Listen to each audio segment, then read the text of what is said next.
Hello student, ज्ञान दृष्टि की ऑनलाइन क्लास में आपका स्वागत है। आज का सेशन ये 12th क्लास को लेके है और 12th क्लास का ये फर्स्ट लेक्चर है इस नए चैनल पर।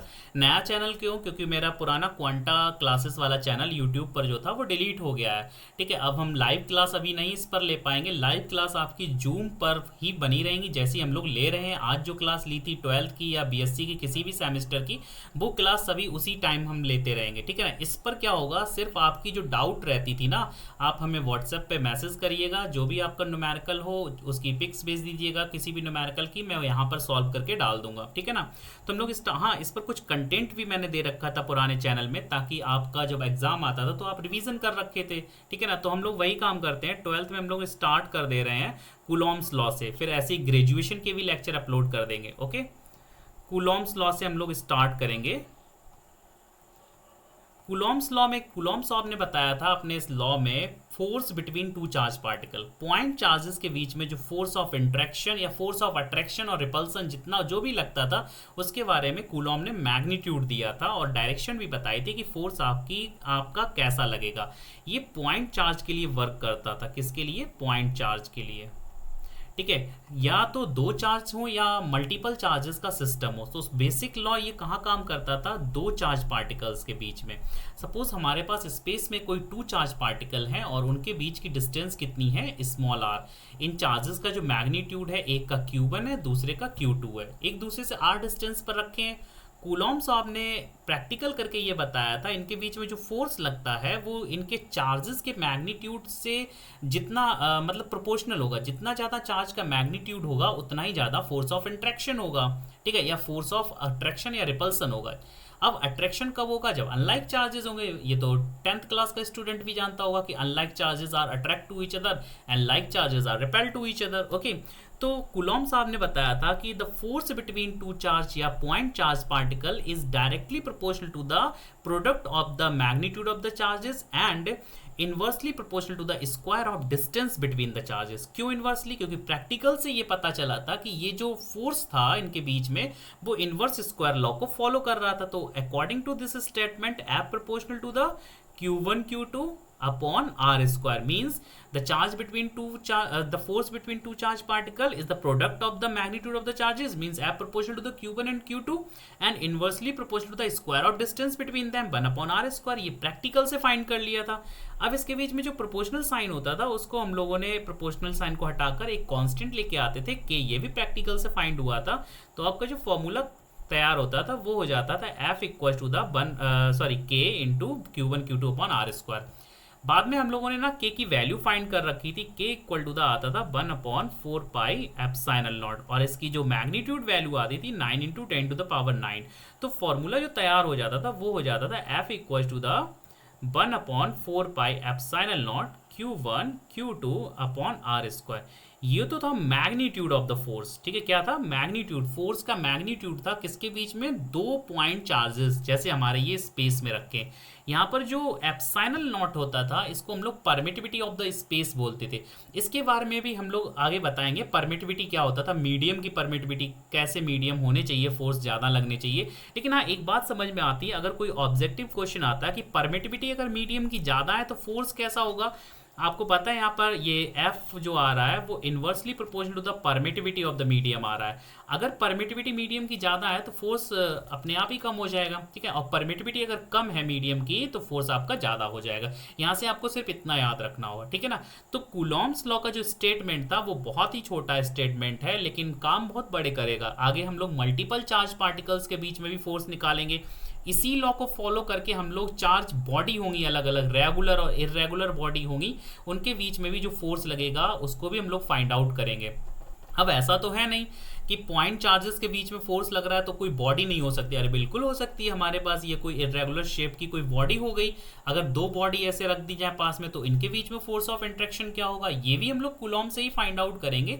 लेकिन कूलॉम्स का जो बेसिक लॉ था वो इतना ही है। कितना? F proportional to the Q1 Q2 upon R square. Okay, statement भी मैंने आपको दे दिया है। ये आपका 12th में बहुत ज़्यादा इंपॉर्टेंट नहीं है। कहने का मतलब है इंपॉर्टेंट है केवल न्यूमेरिकल बेस के लिए। इसका एक और है वेक्टर रिप्रेजेंटेशन। वेक्टर रिप्रेजेंटेशन बहुत अच्छे से समझिएगा। हम लोग वेक्टर रिप्रेजेंटेशन इसका क्लियर कर ले रहे हैं। देखिए क्या होता है वेक्टर रिप्रेजेंटेशन में। यहाँ पर हम लोग पॉइंट डाल दे रहे हैं। सेकेंड पॉइंट अपना होगा वेक्टर रिप्रेजेंटेशन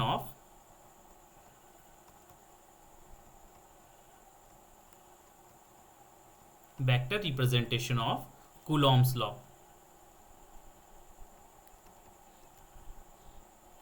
ठीक है, vector representation of Coulomb's law. इस वेक्टर रिप्रेजेंटेशन में क्या होगा कि हम लोग पहले ना चार्ज पार्टिकल को किसी एक कोऑर्डिनेट सिस्टम में प्लेस कर देंगे। ओके, तो चलिए हम लोग एक कोऑर्डिनेट सिस्टम बनाते हैं। ये हम लोगों ने कोऑर्डिनेट सिस्टम बना लिया। ओके, 2 डायमेंशन बना लेंगे, कोई बात नहीं है। अब इसमें हम लोग ना चार्ज पार्टिकल को पुट कर देंगे। कैसे? एक चार्ज पार्टिकल यहाँ पर दे रहे, इसकी वैल्यू Q1, और एक यहाँ पर दे रहे Q2। अब इनके ना पोजीशन वेक्टर ड्रॉ करेंगे। पोजीशन वेक्टर मीन्स द कहने का मतलब है जो चार्ज पार्टिकल या कोई बॉडी होती है उसकी ओरिजिन से क्या डायरेक्शन है, ये होता था आपका पोजीशन वेक्टर। तो पोजीशन वेक्टर हम लोग ड्रॉ कर दे रहे हैं। यहाँ पर हम लोग एक पोजीशन वेक्टर ले रहे हैं। एक ये पोजीशन वेक्टर हो गया एक चार्ज के लिए, और दूसरे चार्ज के लिए एक ये हो गया पोजीशन वेक्टर। ठीक है ना। उसके बाद हम लोग इनका displacement vector means separation between them. ठीक है, सेपरेशन बिटवीन दैम का मतलब ये आ जाएगा। कलर चेंज कर ले रहे हैं, ये आ जाएगा इनके बीच का सेपरेशन। ठीक है ना। इनकी एक वैल्यू दे रहा है कि आखिर ये सेपरेशन की वैल्यू हम लोग वेक्टर फॉर्म में देखिएगा। जो आपका पोजीशन वेक्टर है उसकी भी एक वैल्यू दे रहे हैं, कितनी होगी, ये R1 वेक्टर दे रहे हैं Q1 चार्ज की जो होगी, और Q2 चार्ज की हम लोग दे रहे हैं R2 वेक्टर। ओके, और जो Q1 से Q2 के बीच का जो डिस्टेंस या जो सेपरेशन आ रहा है इसको हम लोग R वेक्टर कंसीडर कर रहे हैं। ठीक है ना। अब क्वेश्चन ये है कि Q1 और Q2 के बीच का जो सेपरेशन वेक्टर है या जो डिस्प्लेसमेंट वेक्टर है उसका एरो किधर होना चाहिए। देखिएगा, ये तो एरो एज इट इज रहेंगे जैसे मैंने लगाए हैं। ओके, ये वाला आप पर डिपेंड करता है कि आप किधर लगाना चाहते हो, किसको स्टेशनरी रखना चाहते हो, किसको मूवेबल बनाना चाहते हो। ओके, सपोज ये एरो मैंने लगाया है, रिपेल हो रहा है Q2 चार्ज, मतलब Q1 को अगर मैं फिक्स कर दूं और Q2 पॉजिटिव चार्ज को Q1 के पास लेके जाऊंगा तो क्या होगा, Q2 रिपेल कर दिया जाएगा। तो फोर्स की डायरेक्शन मेरे अकॉर्डिंग, प्रैक्टिकल के अकॉर्डिंग कहाँ है, अवे फ्रॉम द Q1 से दूर की जा रही है ना, या टुवर्ड्स द Q2 की जो पोजीशन पहले थी ना उसकी तरफ जा रही है। ओके ना। तो ये आपके ऊपर डिपेंड करता है। अगर आप Q2 को फिक्स कर दो, Q1 को कहीं इनफाइनाइट से लेके आओगे ना Q2 के पास, तो वो इसको रिपेल कर देगा। हाँ, अगर अनलाइक चार्जेस हैं तो एरो उस हिसाब से लगा दीजिएगा कि अट्रैक्ट हो रहा है, क्या हो रहा है। तो अब क्वेश्चन ये है कि यहां पर वेक्टर रिप्रेजेंटेशन में हम लोग कूलॉम्स लॉ को कैसे डिस्कस करेंगे।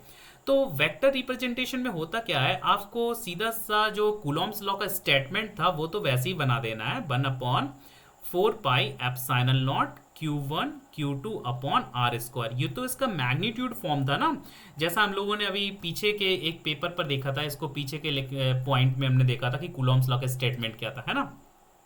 लेकिन वेक्टर के लिए क्या करेंगे, ऐसा नहीं है कि इस पर ऐसे वेक्टर लगा दिया हो गया वेक्टर रिप्रेजेंटेशन, नहीं। वेक्टर रिप्रेजेंटेशन के लिए इंपॉर्टेंट होता है डायरेक्शन एंड मैग्नीट्यूड। तो यहाँ पर ये मैग्नीट्यूड का तो काम कर रहा है, इधर तो सिंबल हो गया आपका फोर्स का वेक्टर फॉर्म में, लेकिन इधर ये मैग्नीट्यूड का तो काम कर रहा है, डायरेक्शन का काम नहीं कर रहा है। तो यहाँ पर डायरेक्शन किधर होगी, अलोंग द डिस्प्लेसमेंट वेक्टर। देखिएगा, अगर आप इस Q2 चार्ज को इस Q1 के पास लेके जाते हैं तो ये ना इसी की डायरेक्शन में प्लेस्ड कर देगा, आगे की तरफ धक्का दे देगा। तो अलोंग द डिस्प्लेसमेंट वेक्टर ही होगा, यानी कि इसकी डायरेक्शन होगी R की डायरेक्शन में। तो हम लोग यूनिट वेक्टर R से रिप्रेजेंट कर दे रहे हैं। अब क्वेश्चन है आपका यूनिट वेक्टर R की वैल्यू को फाइंड कैसे किया जाए। तो चलिएगा, यूनिट वेक्टर हम लोग, आपको डेफिनेशन पता है यूनिट वेक्टर कैसे निकालते हैं, वेक्टर अपॉन मैग्नीट्यूड। तो यूनिट वेक्टर R होगा vector R upon magnitude of R। एक और बात, बट R स्क्वायर को कैसे लिखा जा सकता है, आपको पता है मैग्नीट्यूड का चाहे स्क्वायर करो या डायरेक्ट किसी वैल्यू का स्क्वायर करो वो बात एक ही होती है। क्यों, क्योंकि स्क्वायर में भी पॉजिटिव आता है और मैग्नीट्यूड से भी पॉजिटिव निकल के आता है। तो देखिएगा यहाँ पर जो R स्क्वायर है ना, आपके इस इक्वेशन 1 में हम यहीं पर वैल्यू पुट करेंगे, R स्क्वायर की जगह मैग्नीट्यूड R कर देंगे स्क्वायर, और R कैप की इसके कैप की जगह vector R upon mod of R लिख देंगे। ठीक है ना। तो यहाँ लिखते हैं फ्रॉम इक्वेशन 1। तो इक्वेशन 1 में देखिए क्या होगा, A vector is equal to the 1/4 pi epsilon naught Q1 Q2 upon R square की वैल्यू क्या लिख देंगे, मॉड ऑफ R स्क्वायर, और आर कैप की वैल्यू देखिएगा, यहाँ से आर कैप की वैल्यू उठा दो इस इक्वेशन 2 से, and equation 2 from equation 1 and 2 से आर कैप की वैल्यू क्या होगी, वेक्टर आर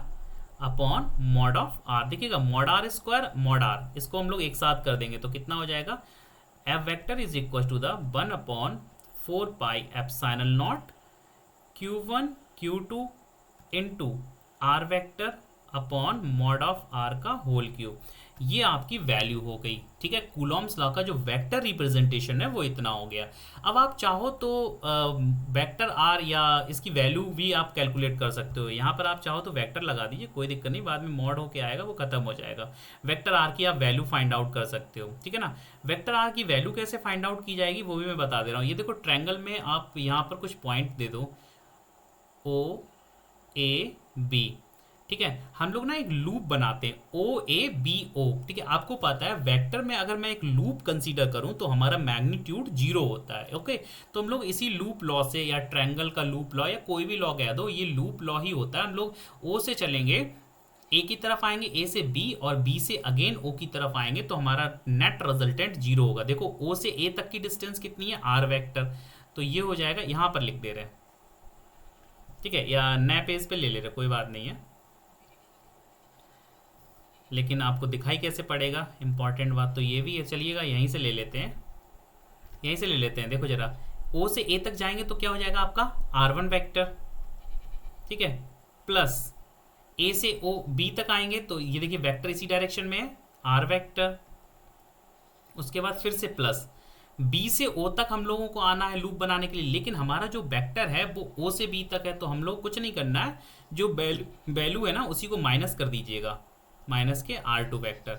नेट रिजल्ट कितना हो जाएगा, 0। अब देखिएगा R1 वेक्टर, इस माइनस को यहाँ पास कर दो, माइनस के R2 वेक्टर, और इस R को उधर ले जाइएगा, माइनस के R वेक्टर। अब इसको सही कर लो, R वेक्टर कितना हो जाएगा,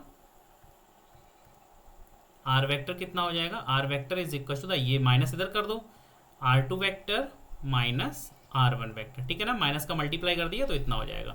अब इस आर वेक्टर की वैल्यू हम लोग इस इक्वेशन में रख दें तो देखिएगा, अब इसको नए पेज पे कर दो, अब कुछ नहीं रहेगा, इसको इक्वेशन नंबर 3 कर दो और इसको इक्वेशन नंबर 4 कर दो, फ्रॉम इक्वेशन 3 एंड 4। ठीक है ना, तो अब इसको नए पेज पे लिख दो, फ्रॉम इक्वेशन 3 एंड 4। ठीक है ना, तो थर्ड आपको पता ही है कितना था, F vector equal to the कितना हो जाएगा, 1 upon 4 pi epsilon naught Q1 Q2 upon mod of R vector का square, sorry Q into mod of sorry R vector. ठीक है ना, तो वैल्यू कितनी हो जाएगी एफ वेक्टर की, वैल्यू पुट करेंगे ना, 1 upon 4 pi epsilon naught Q1 Q2 upon इसकी वैल्यू हो जाएगी R2 माइनस R1, ये भी वेक्टर में ही रहेंगे, इसके मॉड का क्यूब इंटू आर वेक्टर यहाँ हो जाएगा R2 vector minus R1 vector. Okay, ये आपका फाइनल रिजल्ट आया कूलॉम्स लॉ का। आपको याद रखना है जब भी आप न्यूमेरिकल लगाओगे